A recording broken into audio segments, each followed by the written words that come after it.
What do you say about a man who accomplished something that for centuries seemed impossible? Well, as it turns out, quite a lot.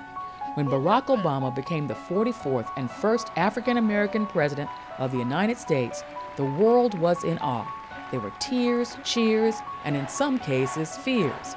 But after the dust settled, now President Barack Obama did what he'd always done, rolled up his sleeves and got to work. And that work embodies the Howard principles of truth and service, his actions, policies, and profound words, an homage to these values. We don't have to choose between dirty air and dirty water or a growing economy. We can make sure that we are doing right by our environment and, in fact, putting people back to work all across America. That's part of our mission. I believe we can disrupt the pipeline from underfunded schools to overcrowded jails. I believe we can address the disparities in the application of criminal justice, from arrest rates to sentencing to incarceration. And I believe we can help those who have served their time and earned a second chance get the support they need to become productive members of society. A typical black woman makes only 60 cents. A Latino woman, 55 cents for every dollar that a white man earns. Now, if we truly value fairness, then America should be a level playing field where everyone who works hard gets a chance to succeed. From his post-college years as an organizer and advocate for public housing in Chicago, to becoming the first African-American president of the Harvard Law Review, to becoming the Commander-in-Chief of the United States, President Obama has proven that taking a stance on issues like justice, liberty, and equality can transform the world. And from his bully pulpit, he has fought for positive change. We should build an economy where everybody has a fair shot. Everybody does their fair share, and everybody plays by the same set of rules. What kind of country do we want to be? Are we a country that's defined by values that say access to health care is a commodity awarded to only the highest bidders?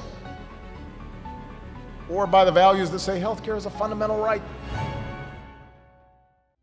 He is the son of a white American mother and an African father, raised in Kansas, Indonesia, and Hawaii. The cultural sensitivity derived from this upbringing driving his ideals of global citizenry and cooperation, and giving him the ability to weigh issues and ideas, unifying them in a way that moves things forward. Winning the 2009 Nobel Peace Prize reflects this, along with his commitment and efforts on behalf of issues like immigration reform.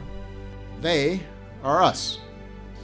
They work as teachers, in our schools, doctors, in our hospitals, police officers, in our neighborhoods.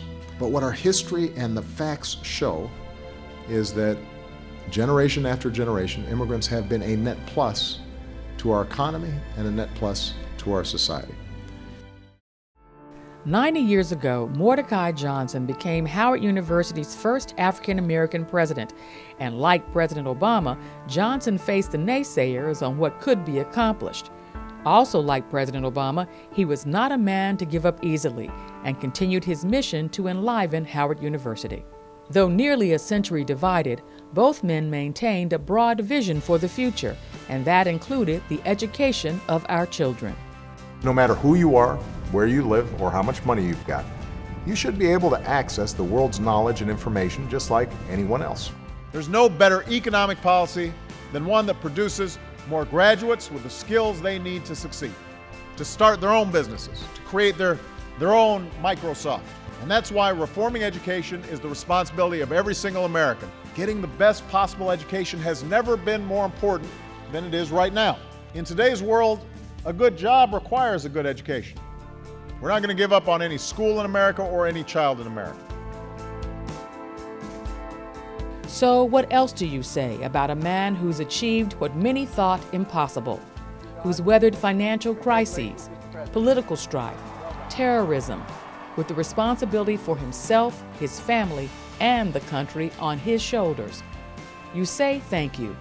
Thank you for your service. Thank you for your inspiration. You also say congratulations, Mr. President, as you are now a 2016 Howard University honorary degree recipient. Welcome to the Howard family.